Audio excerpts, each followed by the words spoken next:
Kudeta pada kerajaan sorga.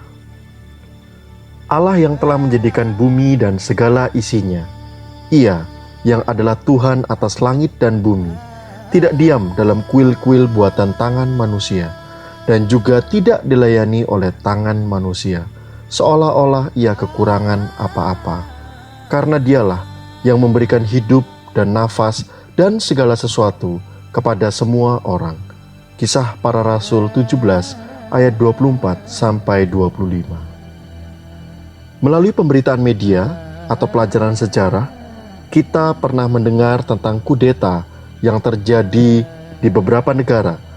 Di antaranya yang dilakukan salah satu faksi militer di Turki pada 2016 lalu, namun gagal.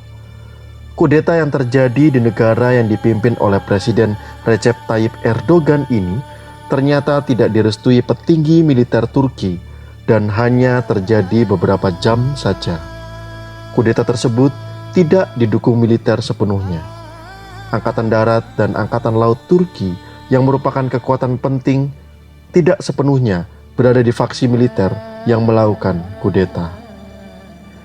Istilah kudeta berasal dari bahasa Prancis coup d'etat, dilafalkan kudeta, atau biasa disingkat dengan coup saja, yang berarti merobohkan legitimasi atau pukulan terhadap negara. Sebuah tindakan pembalikan kekuasaan terhadap seseorang yang berwenang dengan cara ilegal dan seringkali bersifat brutal, inkonstitusional, berupa pengambil alihan kekuasaan, penggulingan kekuasaan sebuah pemerintahan negara dengan menyerang strategis, taktis, dan politis legitimasi pemerintahan, kemudian bermaksud untuk menerima penyerahan kekuasaan dari pemerintahan yang digulingkan. Pada suatu waktu di kerajaan sorga, ada yang hendak menyamai Allah, Sang Raja Sorga. Bahkan ia membawa pasukannya untuk kemudian berkhianat dan menjadi bala tentara yang menentang kekuasaan Allah. Mereka berusaha supaya manusia juga menentang kekuasaan Allah dan menjadi pengikutnya. Tipu muslihatnya sederhana, membuat manusia tidak mau lagi dikendalikan oleh Allah, namun mengikuti kemauannya sendiri. Sudahkah kita menyadari bahwa kehidupan kita sesungguhnya berada di bawah pemerintahan kerajaan sorga, di mana Tuhan adalah Raja yang berdaulat penuh atas kehidupan kita? Bahwa kehidupan kita sepenuhnya milik Tuhan, sebab kita diciptakan oleh-Nya, dan bahwa kita sudah dibayar lunas dari perbudakan dosa.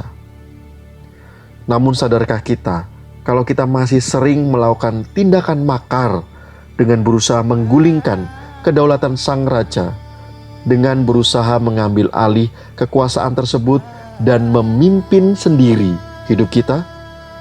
Kita mau berjalan sendiri dengan pikiran kita sendiri, bahkan membuat Tuhan sedih dengan berusaha membunuh hati nurani yang senantiasa mengingatkan kita jika melakukan keinginan daging. Selalu sadarkah kita bahwa keinginan kita semestinya senantiasa tunduk pada keinginan Allah? Jika kita tetap berusaha menggunakan pikiran kita sendiri dan tidak menghiraukan Allah yang berdaulat, bukankah itu juga sebuah bentuk pengkhianatan pada kedaulatan Allah? Amin. Kehidupan kita sepenuhnya milik Tuhan, sebab kita diciptakan oleh-Nya, dan bahwa kita sudah dibayar lunas dari perbudakan dosa.